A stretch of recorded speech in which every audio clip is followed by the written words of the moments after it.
Scapa Flow, the Orkney Islands. In 2 world wars, this vast deep-water anchorage was the northern base of the Royal Navy. It was supposed to be impregnable. But on a cold, dark night in October 1939, a single German submarine entered the harbour and fired 4 torpedoes into HMS Royal Oak.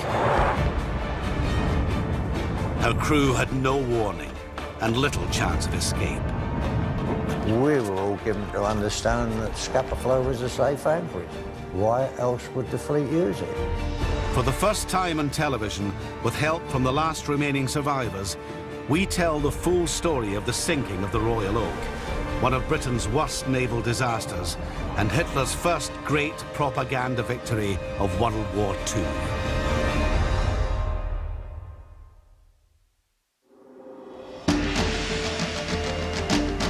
This is Scapa Flow, 140 square miles of natural harbour in the Orkney Islands. For half a century, it was the northern base of the Royal Navy, an impregnable fortress for the most powerful fleet in the world. Scapa Flow, the enormous natural anchorage in the middle of the Orkney Islands, became the main anchorage of the British battle fleet in the First World War because it controlled the waters between Scotland and Norway. It was the ideal position from which to blockade Germany, to stop the Germans using the North Sea to get in or to get out. So it put the main British battle fleet right on Germany's economic lifeline and strangled Germany. It was chosen because it is a huge natural anchorage. It allows the biggest battle fleet in the world to exercise there. You can do drill inside the harbour. You can store all your ships. It is the most perfect position from which to wage an economic war against Germany. Sailors hated it. Some called it the end of the world. Nobody, but nobody, liked it. Reasons: cold, windy, nothing to do. They just hated it. In September 1939, Scapa Flow again prepared to enter the front line.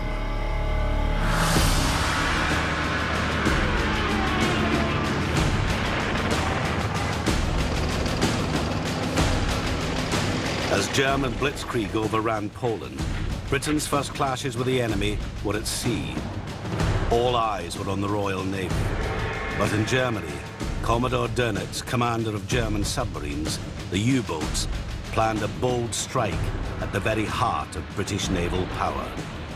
In September 1939, the German Navy's elite arm is the U-boat force. It's a relatively small group of officers and men. They've been heavily trained. They have a dynamic, aggressive leader, Karl Dönitz.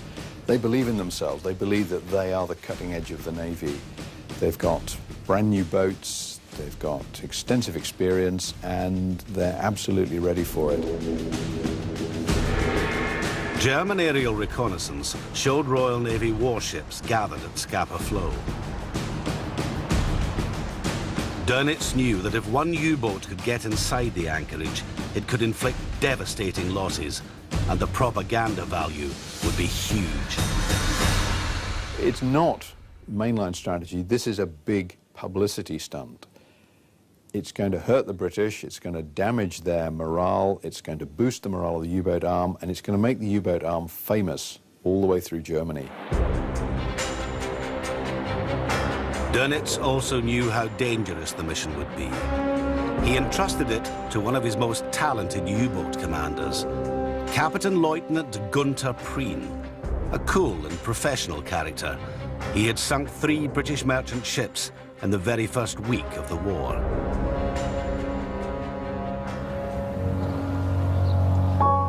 Scapa Flow was notorious to German U-boat commanders. Its 7 entrances were guarded by anti-submarine nets, patrol vessels, searchlights and guns. Some channels were sealed by block ships, old boats deliberately sunk in the narrow passages. In the First World War, 2 U-boats had tried to sneak into Scapa Flow. Both had been lost. Now, it was Prien's turn.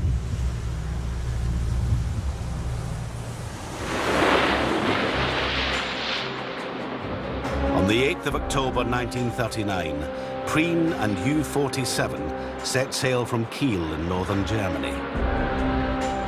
Meanwhile, 600 miles to the northwest, the mighty battleship HMS Royal Oak was patrolling the Fair Isle Gap between the Orkney and Shetland Islands.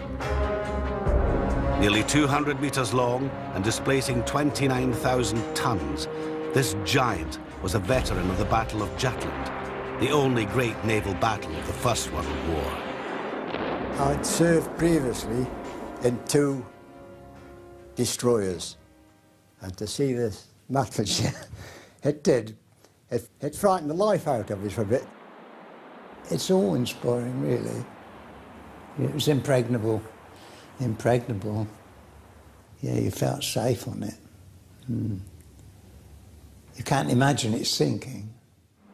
But by 1939, Royal Oak was no longer the force she'd once been. Royal Oak's firepower is impressive. She has 8 15-inch guns. These are some of the best heavy guns in the world. They would have sunk anything the Germans could send to sea. Her problem is she can't catch anything the Germans have got because she can only do 21 knots. And her defensive systems are designed for a short-range surface battle.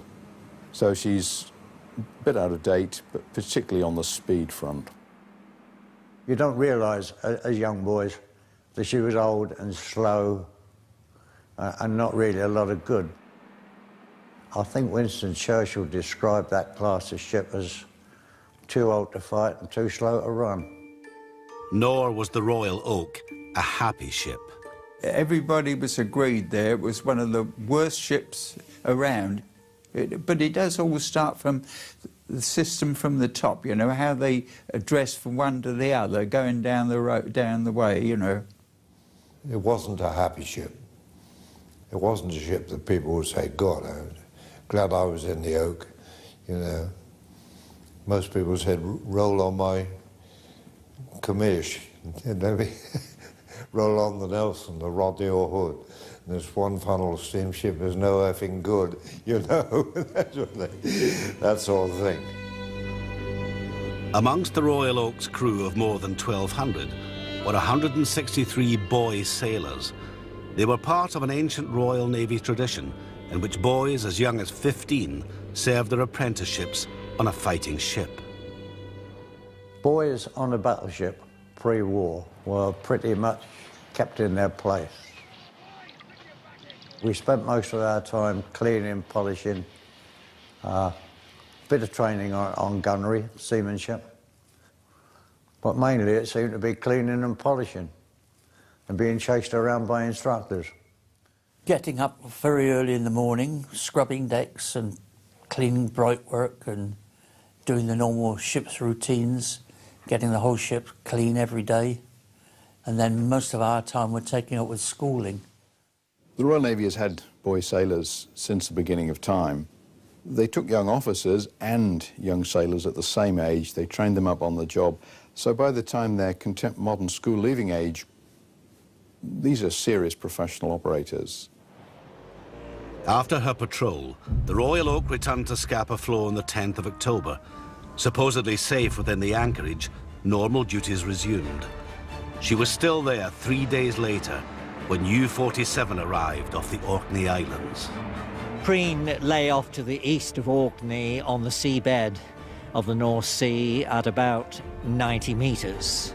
During that time, he gave all the crew a hot meal, and he prepared the submarine for battle.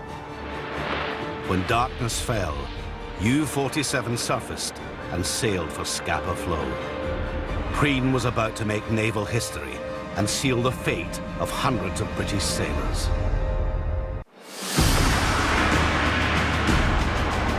On the evening of the 13th of October 1939, Gunter Prien stood on the conning tower of U-47. He was about to undertake one of the most daring submarine raids of World War II. His objective was Scapa Flow, just north of the Scottish mainland, the base of Britain's mighty home fleet. No U-boat had ever penetrated its dark waters. Scapa Flow is protected by gun batteries, net barriers to stop submarines coming in, minefields. It's got patrol craft. Most of the naval personnel would have been under the impression that Scapa Flow was a safe place. But German air reconnaissance had revealed a potential weakness in Scapa Flow's defences. There were 7 channels into Scapa Flow. All of them were defended to some extent, but 20 years of peacetime neglect had taken their toll. In the intervening 20 years, the flow had returned largely to its natural condition.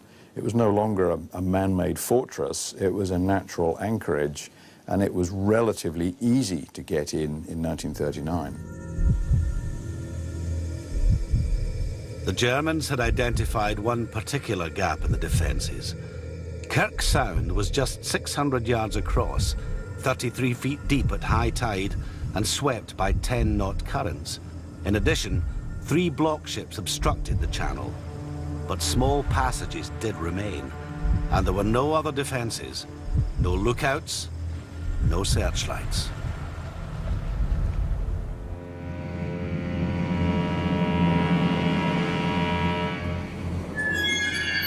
Preen now made for the 140-foot gap between the northern block ship and the shore.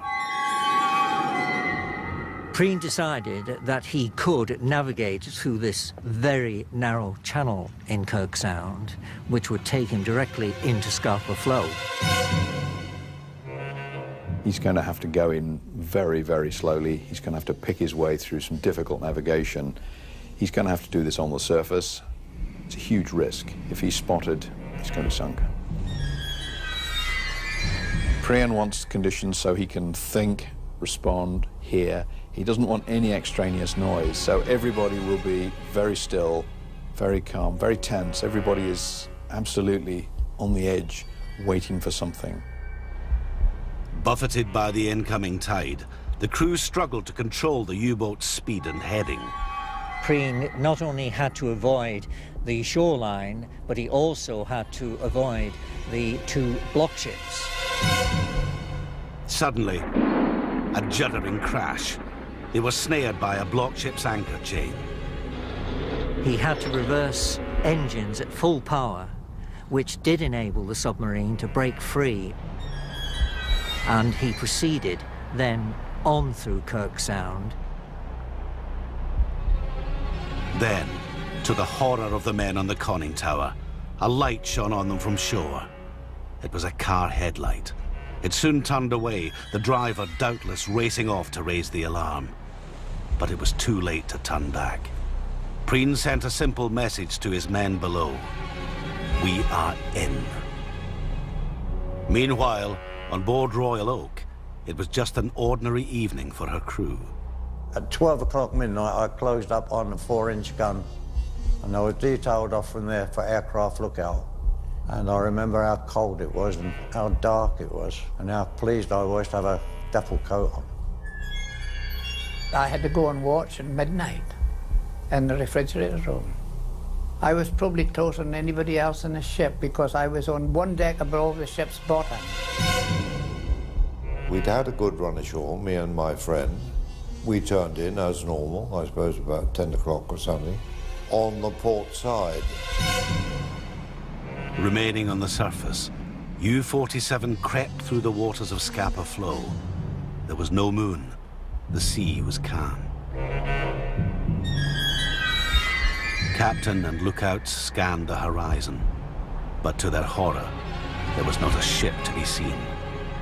In a remarkable stroke of luck for the British, the big ships of the home fleet had been ordered to scatter just days before in case of air raids on Scapa Flow. Now, only the Royal Oak remained. Preen's hope, and Dönitz' hope as well, is to find the entire home fleet there, battleships, aircraft carriers, cruisers, the whole panoply of British naval power. You know, the perfect target. You can't miss, fish in a barrel.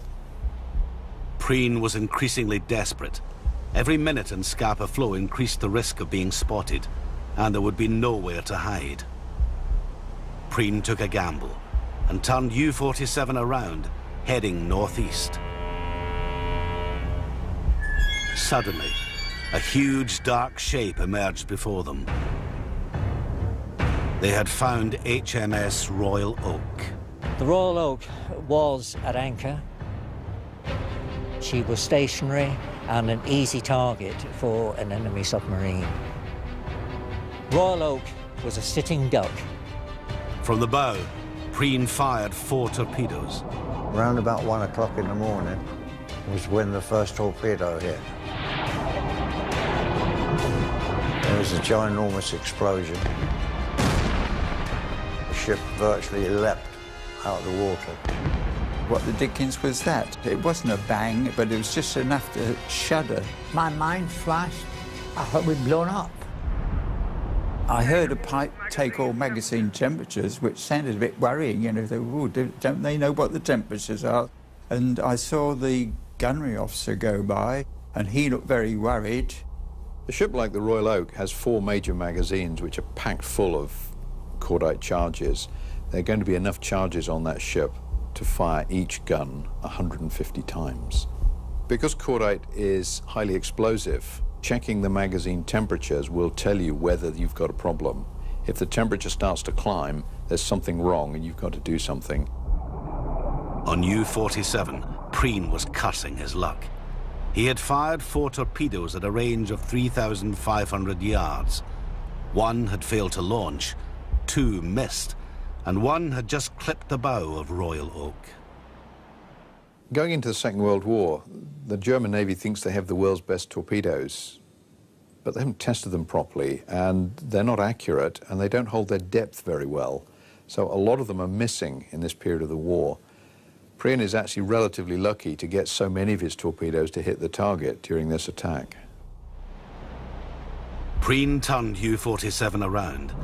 He fired his stern torpedo tube. Another miss. Now he headed for Kirk Sound and safety. Surely all hell was about to break loose. Searchlights, destroyers, and if they were discovered, the terror of depth charges. But instead, nothing. On board the Royal Oak, there was no inkling that they were even under attack. People were sort of waking and sitting up and saying, oh, it's all right, it's an anchor chain has been moved or something, you know. And in fact, the anchor chain did go out with a damn big rattle. I volunteered the fact that I thought it was a torpedo. I got a clip round the ear on. Thought to speak when I was spoken to, and how the hell could it be a torpedo? Or a Scapa Flow? There came some chaps running along the gangway, running forward, and Fred says, what's the matter? And they said, we think there's trouble in the paint shop. It's all right. So we got back in to our hammocks and turned over and went back to, well, we thought we were going back to sleep. To their astonishment, the men of U-47 had still not been detected. The opportunity was too good to miss. They returned to try again.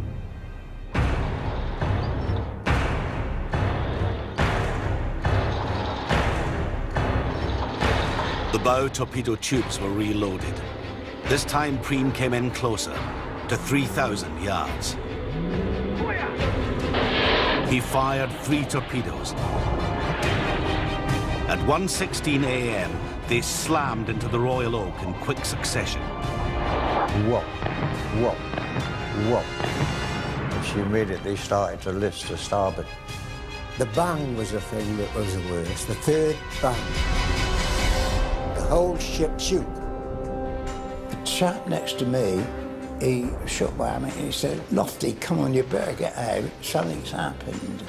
And by this time, the ship had started to heel to starboard. The 3 torpedoes had torn massive holes amidships, below the waterline on the starboard side. Those near the point of impact were killed instantly. As men scrambled out of their hammocks, the cordite magazines ignited.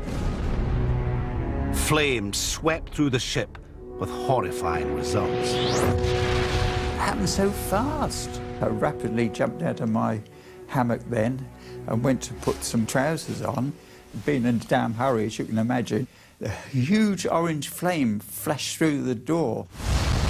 Within seconds, earlier, I would have been right in it, stripping the flesh off me, you know. The Flash was like a living thing. You start to say, well, who's here? Where are my friends? You know, and there were chaps who were so wounded, you were almost frightened to look at them. Just the burning, the flash, really very unpleasant. As the ship began to list, the electricity failed. The hundreds of men still below deck were plunged into darkness. Then the darn lights went out and we couldn't see a thing. It was pitch dark. I went to go through a door, but it was all cleated round, and one of the older chaps got them cleared, so we got through the door, and I went through this dark passage between the officers' quarters until I found a ladder going up, and I could see the stars going through the blackout curtains, and think, thank God I can get to the deck, you know. All the lights went. Then one didn't know what the hell was happening, but I knew where I was.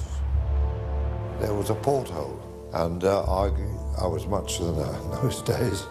I got through the porthole, and by the time I got through it, I was standing on the ship's side, show you how quickly it went. I was just in my vest and pants, up the ladder, onto the 6-inch gun battery, go forward, up a ladder, and there was a chap at the bottom of this ladder, never known who it was.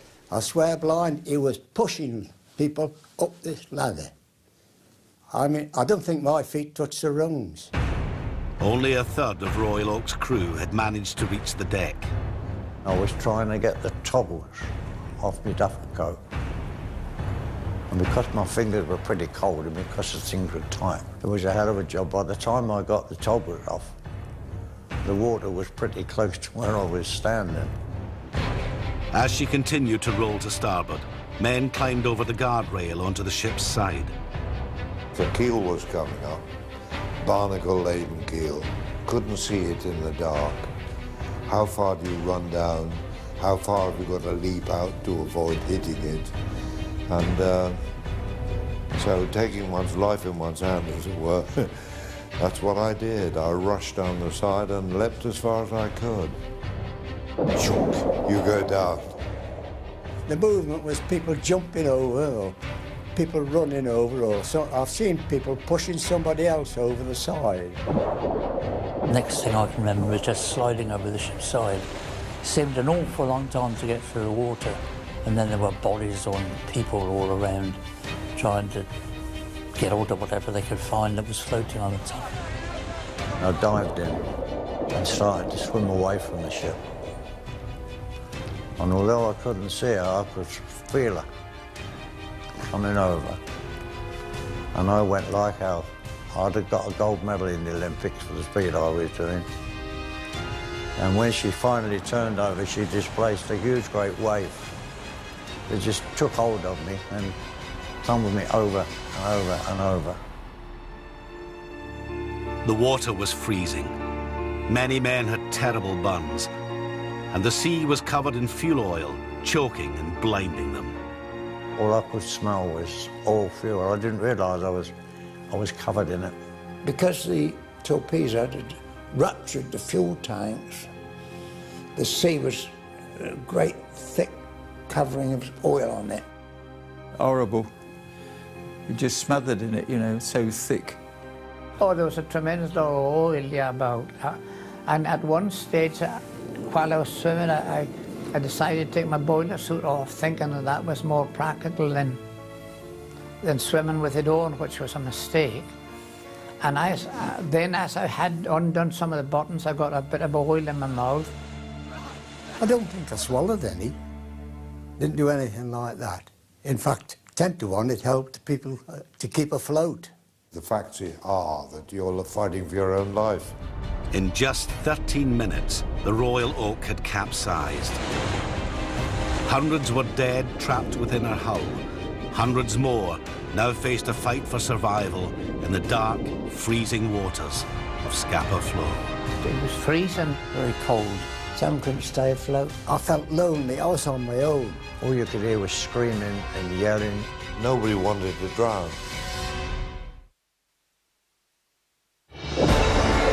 At 1:30 a.m. on the 14th of October 1939, The waters of Scapa Flow were a scene of indescribable horror. A German submarine, U-47, had entered this Royal Navy anchorage undetected and left carnage. HMS Royal Oak, the mighty veteran battleship, lay upside down. Her side had been torn open by 3 torpedoes. More than 300 British sailors and Marines struggled for survival in the icy waters, while 800 were trapped inside her fire-ravaged hull.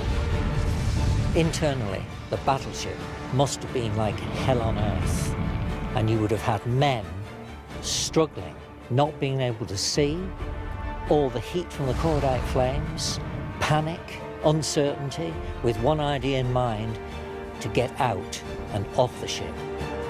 Still no alarm had been sounded. The Royal Oak had lost electrical power within minutes of being hit. There was no time to even launch distress flares.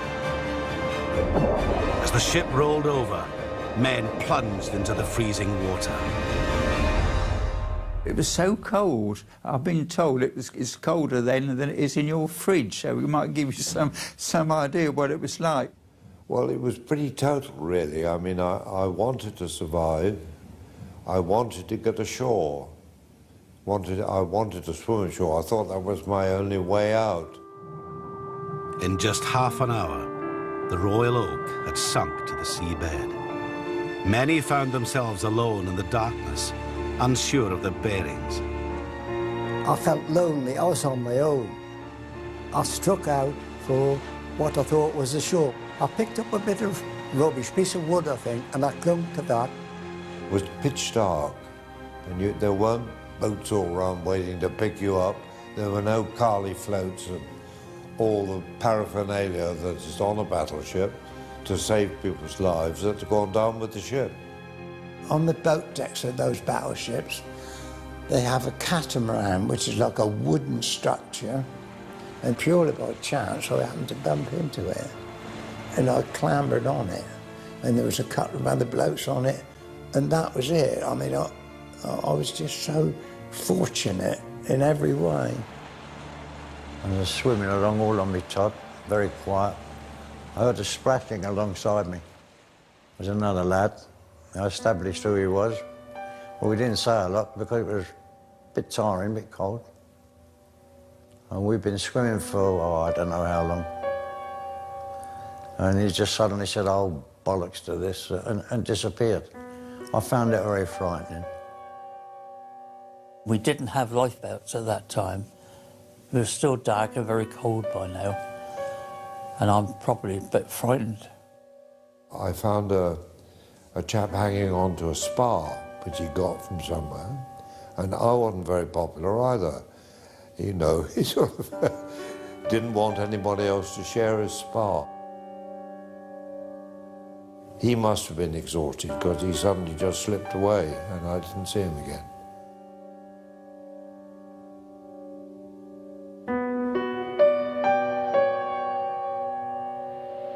Daisy 2, a former fishing boat and now Royal Oak's tender, had been moored alongside and narrowly escaped as the Royal Oak rolled over and sank. Her crew sprang into action. It was very dark and very, very cold, and I swam in the water there for about an hour and a half, I think, and ever hoping getting too close to the Daisy, which was miles away at the time. I heard a voice say, "Here's another one."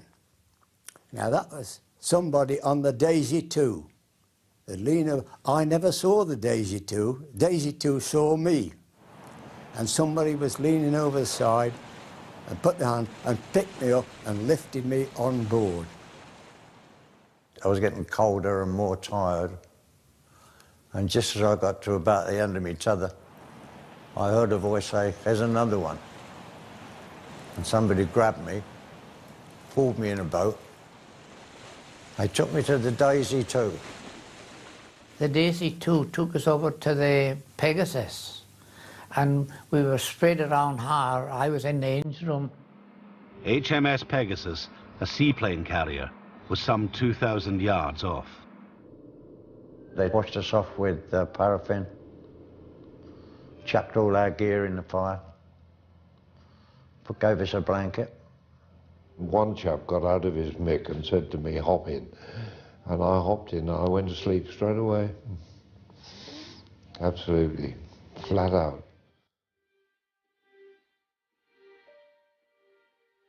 Of Royal Oak's crew of 1,219, 833 had been killed. Of the 163 boy sailors, 126.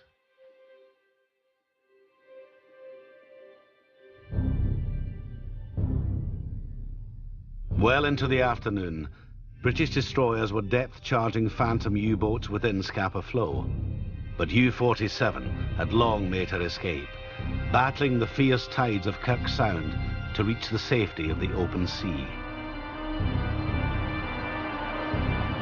Soon, Prien and his crew were back in Germany to receive a hero's welcome. It was a spectacular achievement to sneak into the lair of the Royal Navy, sink a major warship, and escape scot-free. Hitler was delighted. He sent his private plane to bring the crew of U-47 to Berlin, where they were greeted by rapturous crowds. For Prien, there were countless press appearances. When Prien and U-47 returned to base, the whole machine of Nazi propaganda kicks into gear. Hitler turns up, medals are bestowed, cinema film is taken and broadcast, accounts are written and published. He's the man of the moment. In 1939, Nazi Germany is desperate for heroes because they're just launched on a war which most people don't think they can win. So anybody who does anything out of the ordinary is going to be turned into a celebrity. Prien is an early example of that. In Britain, the night's events were slowly pieced together from survivors' accounts and the German press. Thousands faced the terrible grief of lost husbands, fathers and sons. And at the Admiralty, the search for answers began. In Germany, Gunther Prien of U-47 was hailed as the bull of Scapa Flow. He had scored a stunning victory against Britain in their own backyard. The British public, too, soon heard about the loss of Royal Oak and 833 of her crew. The Royal Oak is relatively unusual in being announced as a disaster the very next day on the main national broadcast media, the BBC, because it happens within sight of shore and there would be no way of suppressing the news. The Navy had learned in the First World War that if people see what's happened, it's no good trying to suppress bad news. It's not the end of the world. It has happened, it has been seen, and it's probably best to get it out in the open and get done with it. Meanwhile, the Admiralty needed to know why Scapa Flow's defences had failed so dramatically. A board of inquiry found a staggering 11 potential routes an enemy submarine could take into Scapa Flow, past existing anti-submarine nets or through unguarded channels only partially obstructed by block ships. Experts unanimously identified Kirk Sound as the most likely route for a U-boat. The Board of Inquiry, which is essential after the loss of a major warship, that there has to be an inquiry. It's composed of senior officers, they have all the evidence, they produce a measured, balanced, and I think very fair assessment of what had happened and why. But it's overtaken by events. When the report is submitted, Churchill, who's the First Lord of the Admiralty, doesn't really have time to process it and write his own version, his short minute for publication. So he has to say, well, you know, here it is. Sadly, there's a war on and I'm rather busy and it would be better that I spent my time winning the war. The board found that local officers had known and warned of the risks to Scapa Flow, but it had not been a high enough priority in the build-up to war. Only after war was declared did the Admiralty order new defensive measures. Ironically, 2 ships sent to be used as block ships were sunk en route by U-boats, The third block ship, to be sunk in the exact passage used by U-47, arrived just hours after Royal Oak was sunk. There was only one casualty from the Board of Inquiry. Admiral Sir Wilfrid French, officer commanding Orkneys and Shetlands, had held his job for less than a week before war was declared. He'd asked for 15 patrol vessels to make Scapa Flow safe. At the time of Royal Oak's sinking, he had just 2. He had even offered to navigate a submarine through Kirk Sound himself to prove it could be done, but he became the scapegoat for the whole affair. He was placed on the retired list, effectively sacked. Scapa Flow was fortified with new nets, lookouts, guns and patrol ships. At huge cost, the eastern entrances were sealed forever with concrete causeways. They were named the Churchill Barriers, after the First Lord of the Admiralty.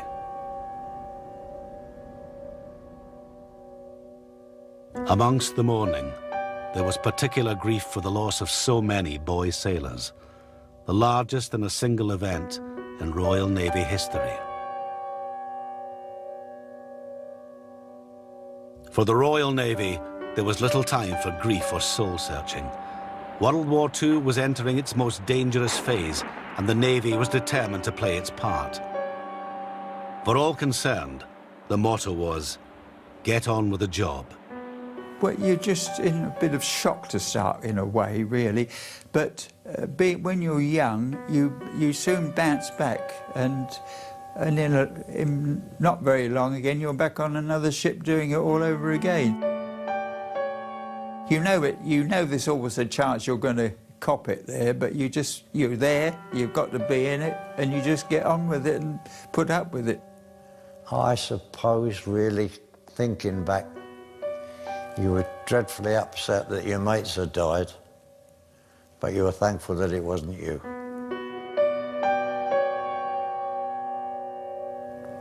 We were back in Scapa within a month, and I wasn't at all bothered. By the end of November, we were back in Scapa Flow. You weren't given time to think too much about things. You joined another ship and you had another lot of worries to contend with, didn't you? Finding a hammock billet and all this sort of thing. It did give you a sort of disconnected feeling, you know. Where do I belong? That sort of feeling. And most of all, in my case, it was the warmth and comfort of the ship that one missed. I mean, it's not an elaborate way of life, but it was comfortable. We had our chums there, you know, with our little jokes and games and things.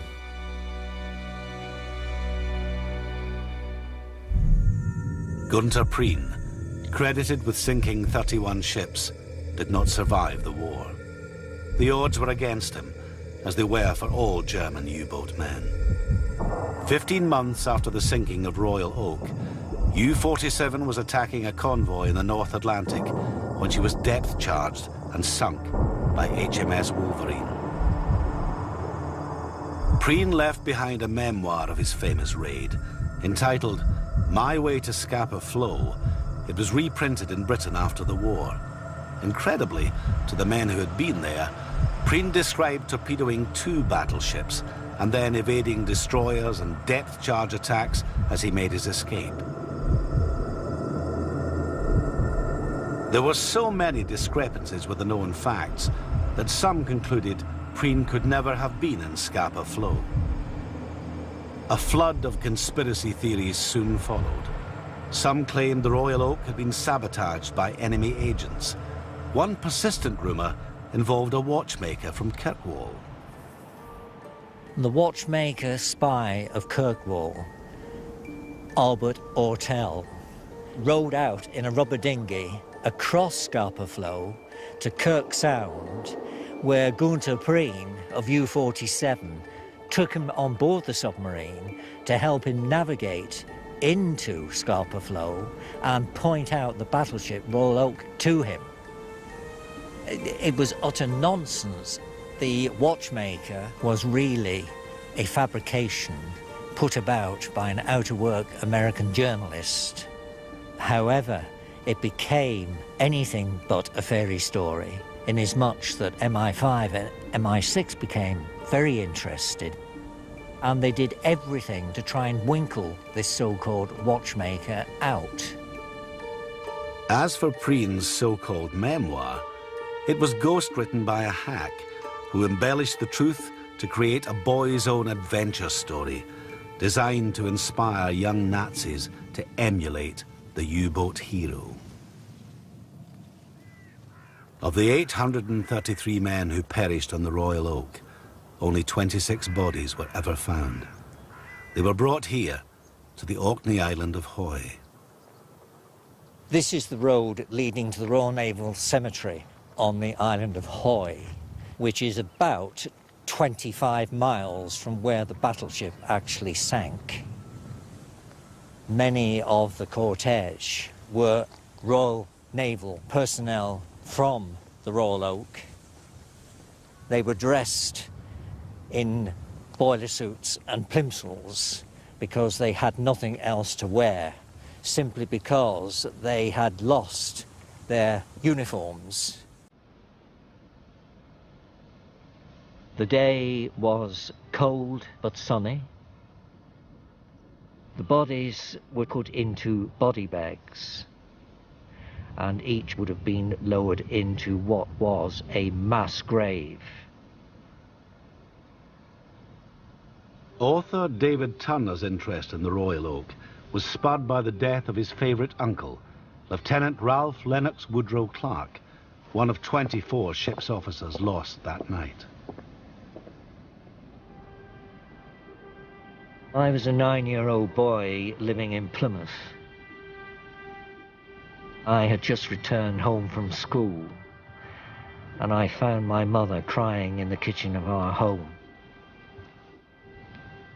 And I asked her, "Mummy, why are you crying?"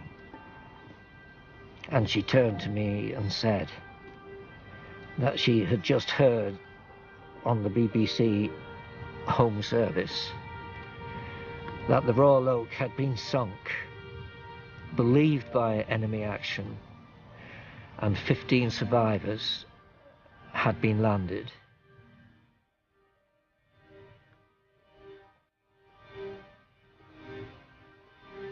We will never forget what happened out there that night.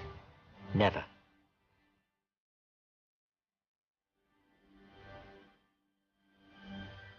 Today, the wreck of HMS Royal Oak is an official war grave, just 100 feet beneath the surface of Scapa Flow.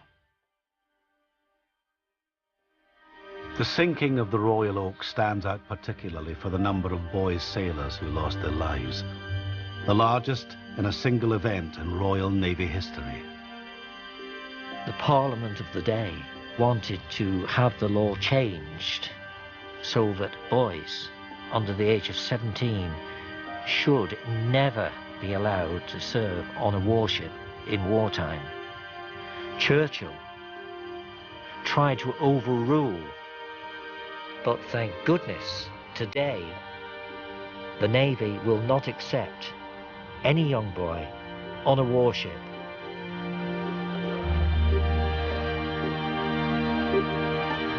Okay, in the water when you're ready. Every year, in a unique ceremony, Royal Naval divers hoist the white ensign above the wreck of the Royal Oak in commemoration of the 833 sailors, Marines, and boys who lost their lives that cold October night. I look at the names and I can put a face to all the names of my mates there. I can hear their voices. Little Mousy and old Cyril, I can see them all. They were good lads. And good lads they were. You lost everything. You lost your friends, You'd had an experience, you didn't want it again.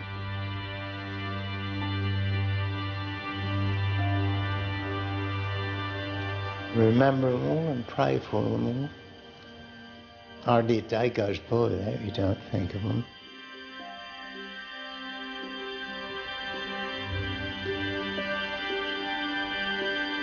After I broke the surface and the ship was upside down, all you could hear was screaming and yelling, real screaming, you know.